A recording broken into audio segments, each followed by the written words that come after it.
মানিকগঞ্জ জায়গাটার নাম সকলেই জানে। কলকাতার উত্তরে মাইল 2 গেলেই মানিকগঞ্জ। আজকাল শ্যামবাজার থেকে মোটর বাসে যাওয়া যায়, আগে যেতে হতো হেঁটে কিংবা শেয়ারের গাড়িতে। কলকাতায় যাতায়াত করতে গেলে এছাড়া আর কোনো উপায় ছিল না। দিনের বেলায় পথে শোরগোল হইচই লেগে থাকতো, কিন্তু সন্ধে হলেই তাদের আর চিহ্ন পর্যন্ত নেই। পথ হয়ে যেত নির্জন মরুভূমি। রাতের বেলা সে পথে হেঁটে যাওয়াও নিরাপদ ছিল না।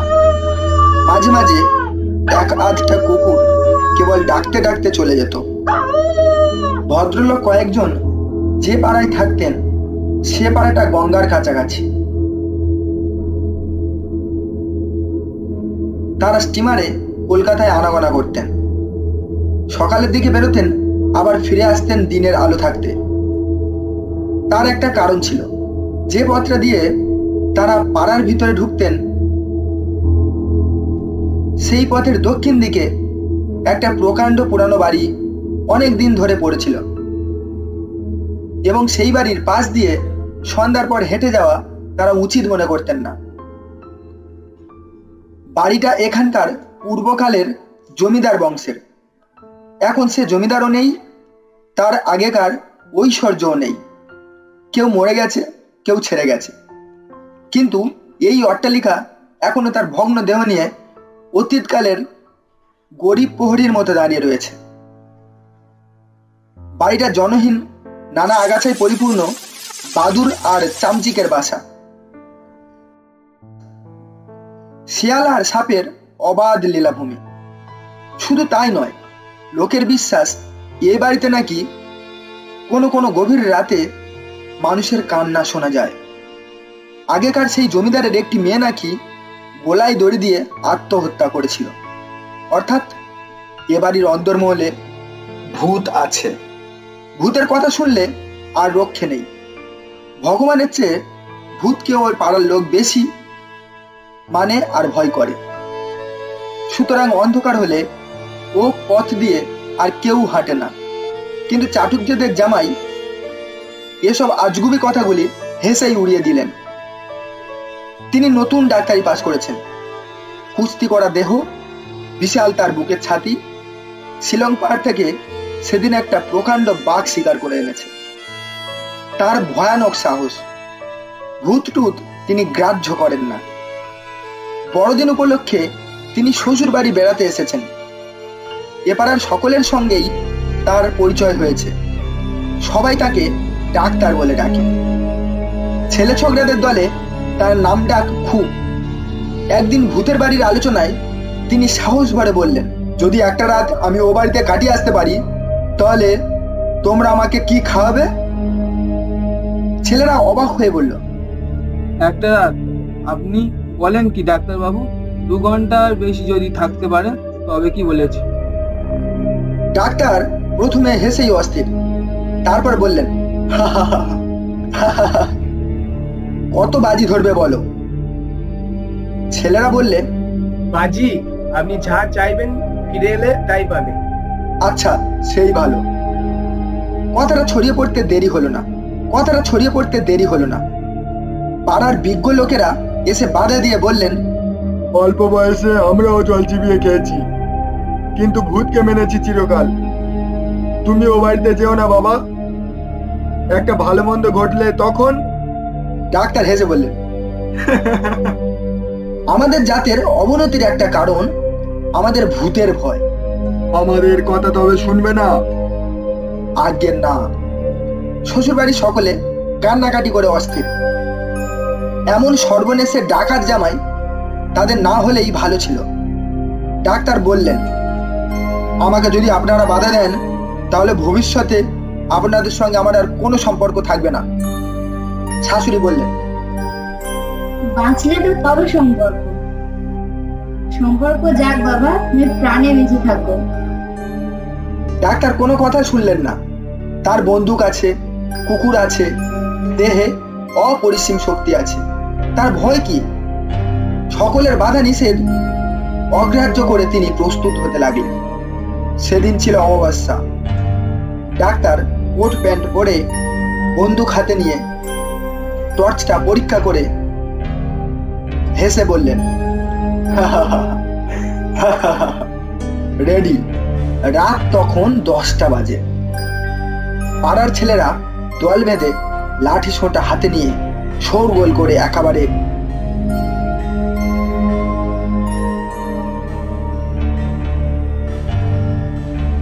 সেই প্রকাণ্ড বাড়িটার ভিতরে তন্ন তন্ন করে দেখে এলো। পাড়ার জামাই বলে কথা,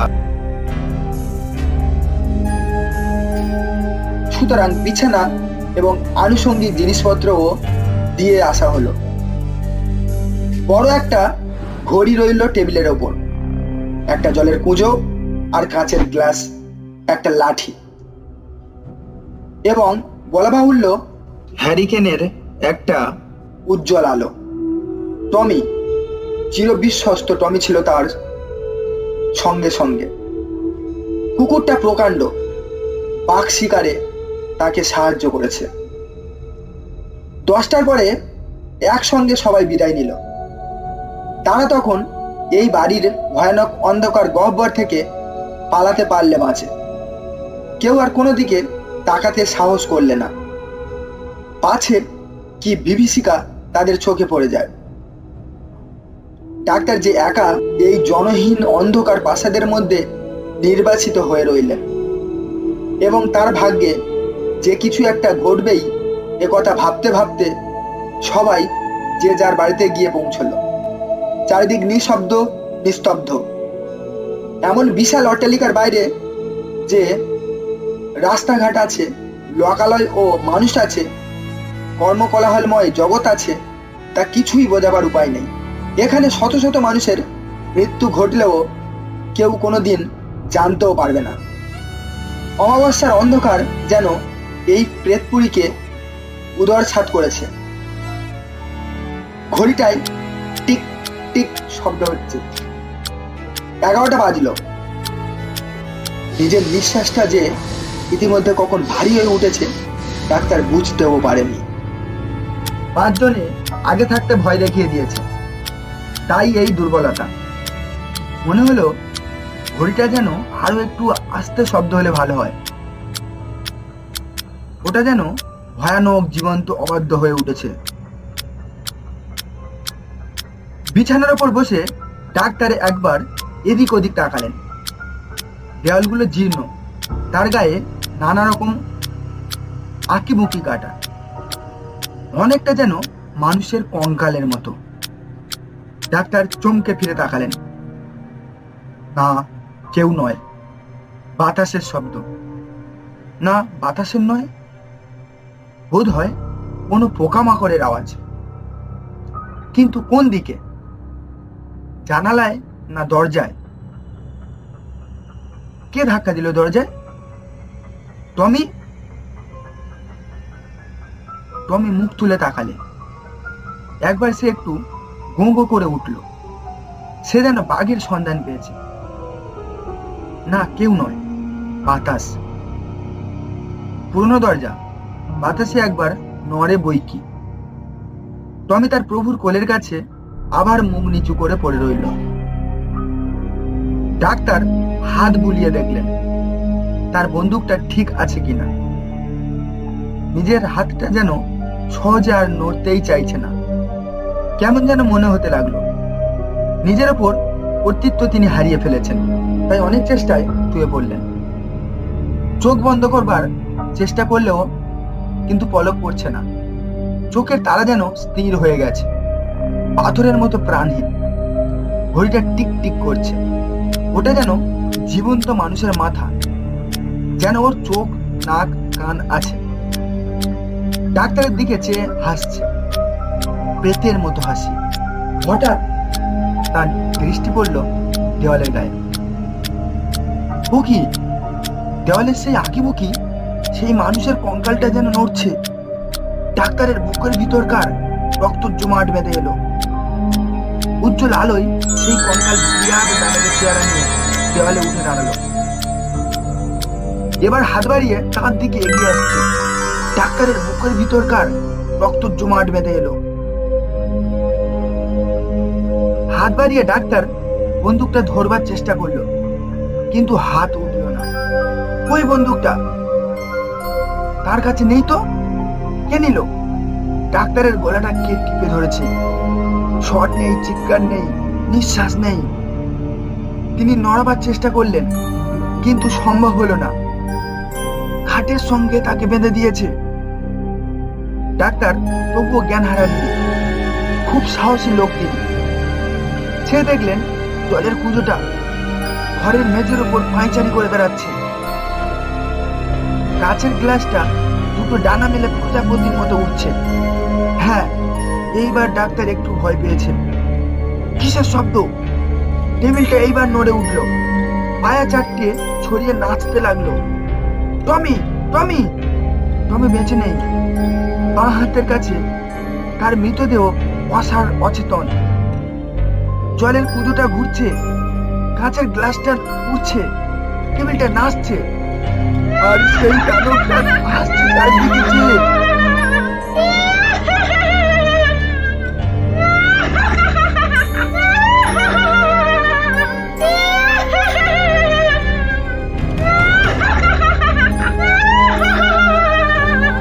হঠাৎ সশব্দে দরজা জানালাগুলো খুলে গেল। ডাক্তার শিউরে উঠলেন। কারা ঢুকছে ঘরে? বড় বড় মাথা, ঝাঁকড়া ঝাঁকড়া চুল, পুঞ্জ পুঞ্জ অন্ধকারের মতো। মানুষ নয়, দানব নয়, এরা যেন আরো বিচিত্র। গভীর রাতের অন্ধকারে এরা এসেছে কঙ্কালটার সঙ্গে ষড়যন্ত্র করতে। ডাক্তারের সর্বাঙ্গ হিম হয়ে এলো। তিনি কেঁদে উঠবার চেষ্টা করলেও পারলেন না। গলা তার বন্ধ, হাত পা বন্দি, চোখ দুটো অচেতন। খাটখানা কে নাড়ছে? ডাক্তার আবার চিৎকার করবার চেষ্টা করলেন, কিন্তু সেই হিংস্র পেটের দল তাকে নিয়ে শূন্যে উঠতে লাগলো। ডাক্তার কিছুতেই নড়তে পারছে না। টমি, টমি! টমি মরে গেছে। ডাক্তার খুব জোরে চিৎকার করে উঠল। খাটখানা শূন্যে উঠেছে। আহ! মহাশূন্যের ঘোর অন্ধকারের দেশে, আরো আরো উঁচুতে দানবের দেশে তাকে নিয়ে যাবে।